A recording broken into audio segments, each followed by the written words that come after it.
Hello, my name is Shahara Wooten with Your Story Financial, and I'm super excited because this month, the month of April, is National Financial Literacy Month. So how I'm starting out the month is I am doing a presentation here. It's a free event at Michael's, actually, and I'm talking about personal financial matters as well as budgeting through a presentation entitled Level Up Your Financial Story.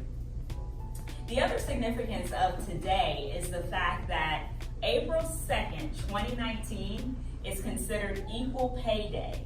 It's the day where all women are considered to be equal in their wages to non-Hispanic white men.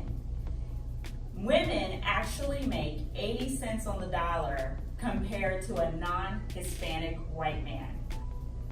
So what I'm going to talk about throughout this presentation and throughout this month is the gender wage gap, as well as the racial wage gap and the gender wealth gap and the racial wealth gap. This particular wealth gap and wage gap, it affects everybody. So it's important for you to understand how is it going to affect your ability to retire. There's certain things that women have to be aware of and certain races have to be aware of when it comes to their financial plan. The racial wealth gap and the gender wealth gap affects all of us. So I want to share with you some facts so that you can understand the premise by which I'm making these presentations and giving you these facts throughout the month. Now, as I already stated, April 2nd marks the approximate date a typical woman must work after December 31st, 2018 to make a salary of all men, and that is 80 cents on the dollar. The second fact I want to share with you is that March 5th, we've already passed that date, marked the approximate equal pay day for Asian women compared to white non-Hispanic men, and that was 85 cents. April 19th, which is coming up here, marks the approximate equal pay day for white women compared to white non-Hispanic men, and that's at 77 cents. August 22nd, we're going to move all the way over to August now to include the rest of the women. It marks the approximate equal pay day for Black women compared to white non-Hispanic men, and that is 61 cents on the dollar. Number 5 is September 23rd, 2019. That marks the approximate equal pay day for Native women compared to white non-Hispanic men, and that is 58 cents on the dollar. And last but not least is November 20th, 2019 marks the approximate equal pay day for Latina women compared to non-white Hispanic men, and that is at 53 cents on the dollar.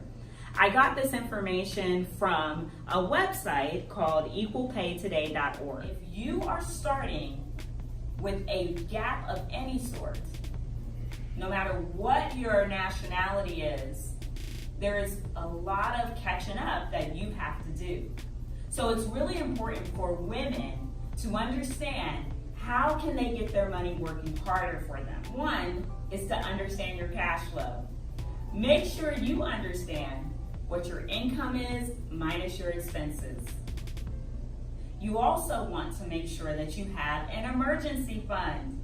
Yes, it is not if it happens, it's when it happens.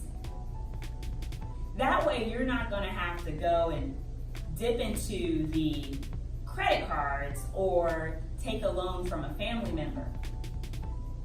And you know what?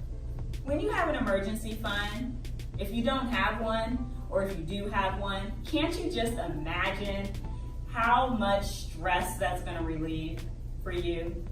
So I recommend, if you make under $50,000, to have $500 saved up for those quick emergencies. If you make over $50,000, make sure you have $1,000 saved up for those quick emergencies, and it must be liquid money, which means readily accessible money. And then begin to work your way towards 3 to 6 months of your essential living expenses. That would include all your utilities, your mortgage or your rent, and any food that you spend money on in case of an emergency.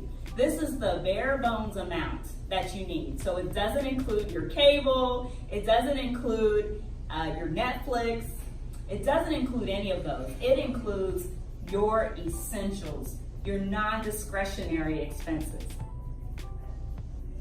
So really, take the time to understand your financial situation.